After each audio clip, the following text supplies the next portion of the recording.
So like if we're to ban methods of legal immigration for this, it would probably just cause more people to come across through means that we don't want them to. I can see how it would incentivize illegal immigration. What would you be considering the culture of America? More migration would give us more economic freedom, which is one of the freedoms that Americans probably care about the most, because if you stimulate the economy more, there's more money flowing around for everyone. And as you have more money in a capitalist economy, you're going to have more choices to make. My premise with immigration is I think that we should have an abeyance on immigration, illegal immigration, legal immigration, basically until we are able to deport as many people as we can. You said a ban. And abeyance, basically a ban. I would disagree with that. I think that it would have big economic impacts. And then, that's the biggest part. But then I don't know the way that you could even do it practically. Typically, when you stem legal immigration, it just leads to more undocumented people. So like if we're to ban methods of legal immigration for this, it would probably just cause more people to come across through means that we don't want them to. I can see how it would incentivize illegal immigration. I think the border security right now is robust enough that we prevent most of what we need to prevent while ramping up deportations. I wouldn't disagree that it would have an economic cost. I think all the studies show that immigration is an economic net good. But I don't base my arguments against immigration on economics. I actually do it against rights and stability. Well, yeah, that's fine. But I do just quickly want to say, like, if we banned immigration, like tourism, it's not even like, the jobs that these people would occupy. But a lot of states like New York City rely on tourism. They get billions of dollars to their economy from that. And that would be gone at the snap of a finger if we did this. Maybe tourism, that sort of thing. I would not. I could revise that. But as far as like work visas or student visas or refugees or that sort of thing. What would just stop people from coming across as a tourist then and then, getting lost in the system? Or how do you I'm assuming that we have checks for tourism. How would you distinguish? Because like when I'm saying tourism, typically what is like counted is it's just like, it's not like they're coming specifically as tourists necessarily. Like they could come on a visa as an immigrant, but then like in just being foreign and they're like buying stuff up while they're there, that could count as tourism. But I did cut you off. So if you did want to go on with, you said you based it more in rights, I believe, if you did want to go on about that. I didn't want to derail you too much. Yeah. So basically the argument that I want to put up for critique is I believe that rights require stability and that the cultural nonconformity through immigration undermines the stability and ultimately undermines the rights that we enjoy in America. And so if I go through this like point by point to try to like get us on the same page, let's talk about the road system briefly. Mm-hmm. Would you agree that if we got rid of all the laws on the road, that you would have less like road privileges? Yes. Okay. And so the point that I try to make to people is having a stable road system where there's regulations increases everybody's ability to use it and enjoy it and basically have roadway rights. Okay, yeah. I mean, I'm not against having an immigration system with laws. I just don't know. I don't know how much I would agree that having migration affects the culture of America, because then what would you be considering the culture of America? Probably just our values, beliefs, symbols. Would you not say that one of those values would be our openness towards immigration, the fact that we ourselves are immigrants? If we didn't have large numbers of immigrants already, I'd be open to small amounts of immigration.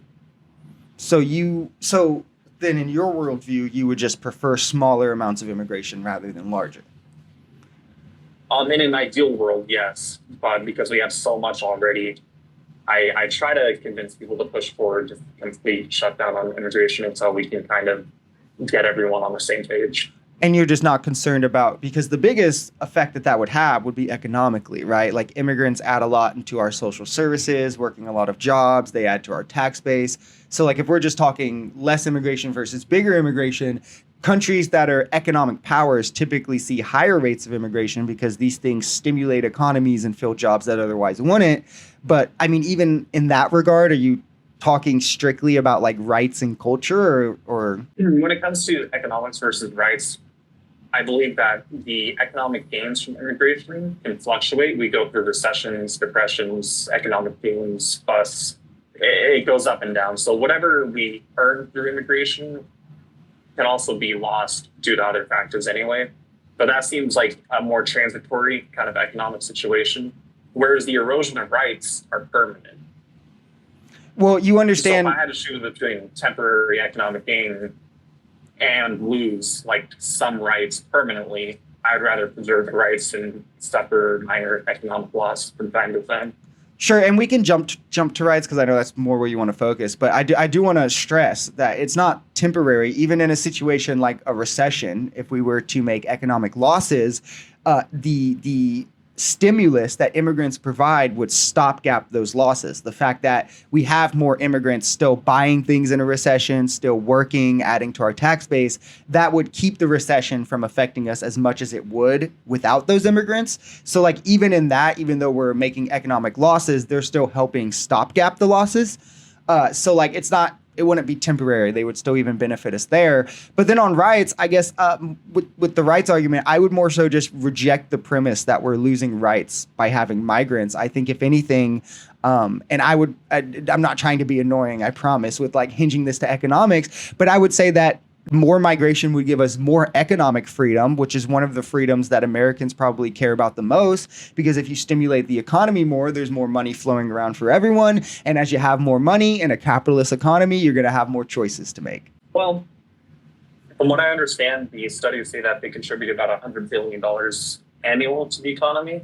Mm-hmm. It's not a small amount of change, but They pay $100 billion a year in taxes, and they add $300 billion to the GDP. So and what they add to our economy, it's $300 billion, but they pay $100 billion specifically in taxes. Oh, I thought it was just $100 billion overall. Mm-hmm. I'll have to double check that. Yeah. Yeah, and also it's probably more. So the 100 what you're citing is it's a report from House Republicans actually in 2022, and in that fiscal year, the $100 billion it's from undocumented immigrants. Undocumented immigrants paid $100 billion in taxes, and then the number I was citing for GDP is all of immigration. So if we are focusing specifically on undocumented immigrants, I don't think it's like they don't make up the whole $300 billion, obviously, but immigration writ large adds $300 billion to our GDP each year. And I wouldn't disagree with that. Again, I don't disagree that they help our economy. And do you think that having a better economy would lead to more freedom for more people within that economy? Freedom in terms of rights, no. Freedom in terms of mobility, choice and spending power, mm-hmm. I suppose. Okay, so then what? Like, I would need, I guess, specific. Like, what are the specific rights that are being lost by immigrants coming to America? They're like, I know that you're not like big on guns, mm-hmm. or I suspect you're not big on guns. Nope, not. But one of the rights we used to have that was eroded due to immigration was gun rights. We used to have the ability to purchase fully automatic weapons in America, and it wasn't really a problem. There wasn't like a super lot of crime until during Prohibition, when Irish and Italian organized crime gangs got really wealthy based off, their organized crime. But it was actually the gang warfare between those two specific immigrant groups, and specifically immigrant Italian and Irishmen, that were doing this. And it was so bad that we had to ban fully automatic weapons. And that was a right that we used to have that we no longer have due to the violence caused by the cultural nonconformity of Irish and Italian immigrants who wanted to do organized crime. I tried to look up what the rates were of like automatic gun violence prior to this, and they didn't track it. The UCR didn't track it by weapon type, but it did list like numerous massacres done by like various people with automatic guns. So like, I mean, they obviously were used in crimes prior to that. And then just from the small write-up I read, it seems like it was just gang violence as a whole, though admittedly Irish gang violence was a part of that. Yeah, when I was looking at I don't have the law in front of me. I have an AI overview that says basically the same thing. Hmm. That it was enacted in response to a rise in gang violence during Prohibition. The largest increase in gang violence, though, during Prohibition was Italian and Irish gangs. Hmm. And there's some arguments you can make that says, well, these people were these immigrant gangs turned to violent crime because they weren't allowed to assimilate foreign Well, forces. It's that they wouldn't become different in order to fit in. well, I don't Oh know shit! because like there was a lot of racism against Irish immigrants when they first migrated over to America. Yeah, but like in New York culture is full of different immigrants. Like I mean, you would they think if you migrated to a country and there was like just a kind of overarching feel of racism towards you, it would probably make it harder for you to assimilate into that country. maybe it just didn't seem to be a problem for other immigrant groups. Like in New York, for example, it was just Irish.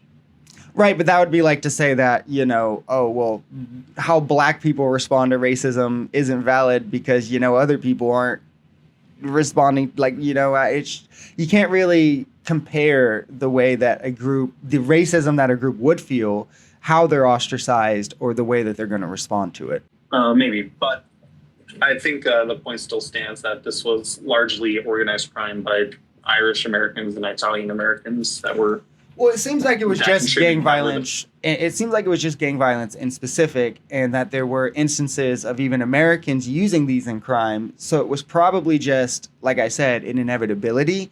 And then, in my opinion, it's also just a good thing. So I wouldn't really, I don't know, like, we'll probably just go in circles on that. Like, did you have, like, a different specific right that, like, currently immigration would take, like now, as of like right now, a right that we have that migration would take away from us? the large amounts of like poverty in immigrant groups distracts resources from Native Americans, like in terms of like homeless shelters or different kinds of these sorts of things. People like to use the FEMA example where there were Americans not being taken care of, meanwhile there were immigrants being housed in hotels.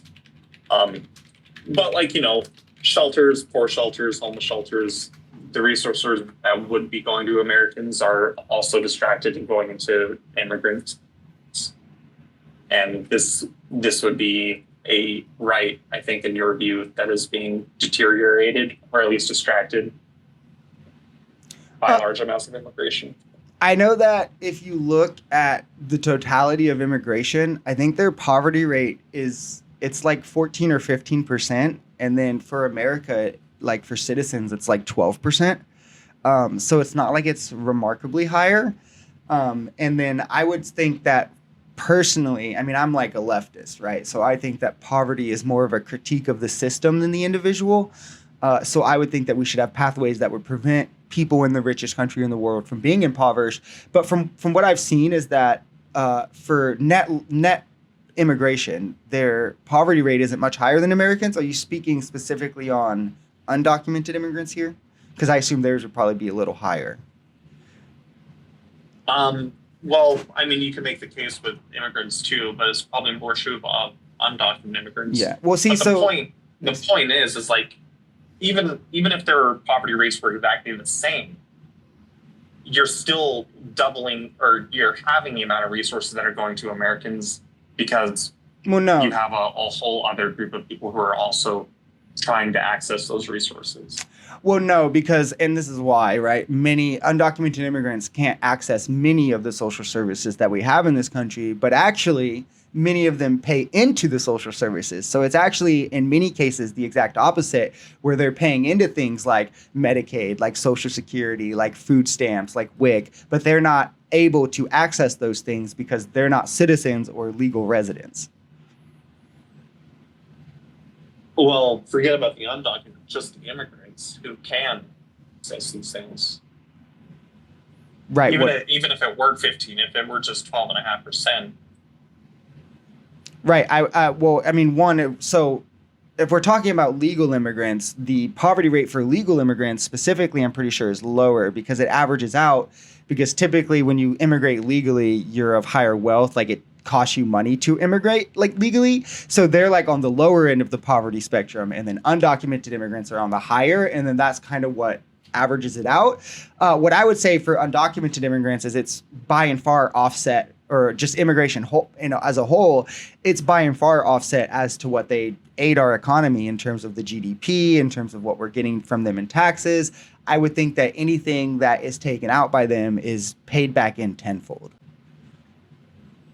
And actually, I would say specifically one last thing quickly. I have a specific study from the Rice Institute in Texas. This was in 2021, and it showed that immigrants, like this was undocumented and legal together, raised $1.4 billion in revenue, but then the services that they took was $1 billion. So they brought Texas a net benefit of $400 million in terms of what they were taking out versus what they were putting in.